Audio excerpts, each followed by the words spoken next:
ایک اس میں کوئی دو رائے نہیں کہ قرآن مجید سراپا شفا و برکت ہے۔ اس کی آیتوں میں رب کریم نے دارو شفا رکھ دی ہے اور جنم جنم کے روگی اس سے شفایاب ہوئے ہیں۔ لیکن اگر قرآنی علاج کی آیتوں کو پڑھنے کے بعد آپ کو خدا نخواستہ کسی وجہ سے شفا نہ مل سکے تو مایوس ہونے کی ضرورت نہیں، اسے اپنے عمل کی کوتاہی یا اخلاص کی کمی پر محمول کریں۔ آئیے کہ وہی آپ کا نوشتہ تقدیر ہے جس کی وجہ سے شفا نہ ملی، یعنی خدا کے فیصلے پر راضی رہیے اور یہ ذہن میں رکھے کہ میرا رب میرے اچھے یا برے کے بارے میں زیادہ بہتر جانتا ہے اور وہ جو کرے گا میرے حق میں بہتر ہی ہوگا۔ تاہم آپ کو اس کے ساتھ اس بات کی خوشی بھی ہونی چاہیے کہ جتنے دنوں تک اپنے عمل تلاوت جاری رکھا اور خود کو اس مقدس وظیفے میں لگائے رکھا، اس کا اجر و ثواب یقیناً ضائع نہیں ہوگا اور خدا کریم ضرور اس کا بہتر سے بہتر بدلہ عطا فرمائے گا۔ یہی وہ کتاب مقدس ہے کہ جس کا محض پڑھنا بھی دنیا و آخرت میں بھلائی کا ضامن ہے۔ اس سے مرادیں بیر آتی ہیں، مقاصد پورے ہوتے ہیں اور رحمت خداوندی بندوں کی طرف ٹوٹ کر متوجہ ہوتی ہے۔ ایک حدیث قدسی میں ہے کہ اللہ سبحانہ و تعالی فرماتا ہے، جس بندے کو قرآن میرے ذکر اور مجھ سے سوال کا موقع نہیں دیتا، میں اس کو مانگنے والوں سے کہیں زیادہ عطا کرتا ہوں۔ مشکو علم صاحب 1:8-6۔ یہ آیتیں ایک طرح کی دعا ہیں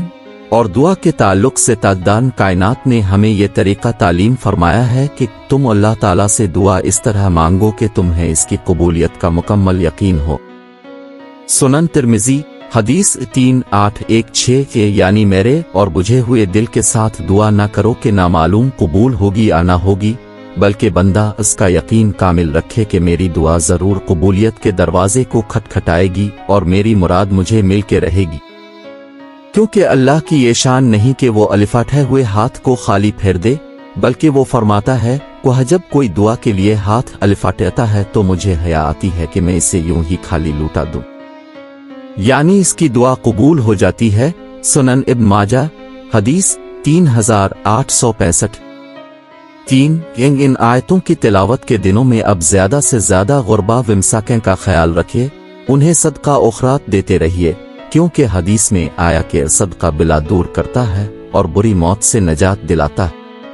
اب ذرا سوچیں کہ اگر آپ کسی ڈاکٹر یا بڑے ہاسپٹل میں جاتے تو کتنا خرچ ہوتا، اور یہاں تو آپ گھر بیٹھے بیٹھے مفت علاج کر رہے ہیں۔ لہٰذا صدقات کی کثرت کریں اور جی کھول کر اللہ سبحانہ و تعالی کی راہ میں لٹائیں، اس کی برکت سے انشاءاللہ آپ کی مشکلات کے بادل جلدی چھٹ جائیں گے۔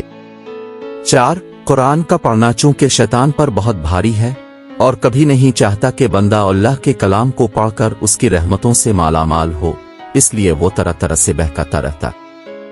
تلاوت سے قبل اعوذ باللہ من الشیطان الرجیم پڑھنے کی ایک حکمت یہ بھی ہے کہ شیطان کے وسوسوں اور اس کے خطرات سے محفوظ ہو جایا جائے۔ تو ان آیات کی تلاوت کے دوران شیطان ایس بسرات بھرپور کوشش کریں گے کہ آپ کا یہ عمل روک دیں۔ کبھی آپ پر سستی طاری ہوگی، کبھی نیند کا غلبہ، کبھی سر درد، کبھی چکر اور کبھی گھبراہٹ وغیرہ محسوس ہوگی، مگر آپ کو یہ چیزیں خاطر میں نہیں لانا اور لگاتار ان آیتوں کو شفا کی نیت سے پڑھتے رہنا ہے۔ ہاں، اگر الٹی یا دست آنا شروع ہو جائے تو ان سے فراغت کے فوراً بعد پھر تلاوت میں لگ جائیں اور اس وقت تک تلاوت جاری رکھیں جب تک روگ کی رگ کٹ نہیں جاتی اور اب پورے طور پر بھلے چنگے نہیں ہو جاتے۔ سستی کاہلی اور نیند کو دور کرنے کا ایک مجرب عمل، ہاں اگر الٹی یا دست آنا شروع ہو جائے تو ان سے فراغت کے فوراً بعد پھر تلاوت میں لگ جائیں اور اس وقت تک تلاوت جاری رکھیں جب تک روگ کی رگ کٹ نہیں جاتی اور اب پورے طور پر بھلے چنگے نہیں ہو جاتے۔ سستی کاہلی اور نیند کو دور کرنے کا ایک مجرب عمل یہ ہے کہ تازہ وضو کر لے، انشاءاللہ اس سے چستی اور نشاط کی کیفیت پیدا ہو جائے گی۔ 5 جب ان آیات اور سورتوں کو پڑھنے بیٹھیں تو ساتھ میں پانی بھرا بوتل رکھنا نہ بھولیں۔ چندت سورت پڑھنے کے بعد اس پانی پر دم کرتے رہیں اور ساتھ اپنے سینے پر بھی پھونکیں اور دونوں ہاتھوں پر دم کر کے پورے بدن پر پھیریں، اس سے جلد شفایابی کی امید ہے اور یہ ہمارے بزرگوں کا مجرب و آزمودہ نسخہ ہے۔ 6 اس قرآنی علاج کو اس وقت تک پڑھتے رہیں جب تک آپ کو مکمل فائدہ نہیں ہو جاتا، خواہ اس میں کئی ماہ بیت جائیں یا سال ہی کیوں نہ لگ جائے، کیونکہ جب مرض بڑا ہوگا تو ظاہر ہے اس کا ازالہ بھی دیر سے ہوگا۔ جیسے ڈاکٹروں کے یہاں کسی مرض کا علاج سال ہا سال جاری رہتا ہے،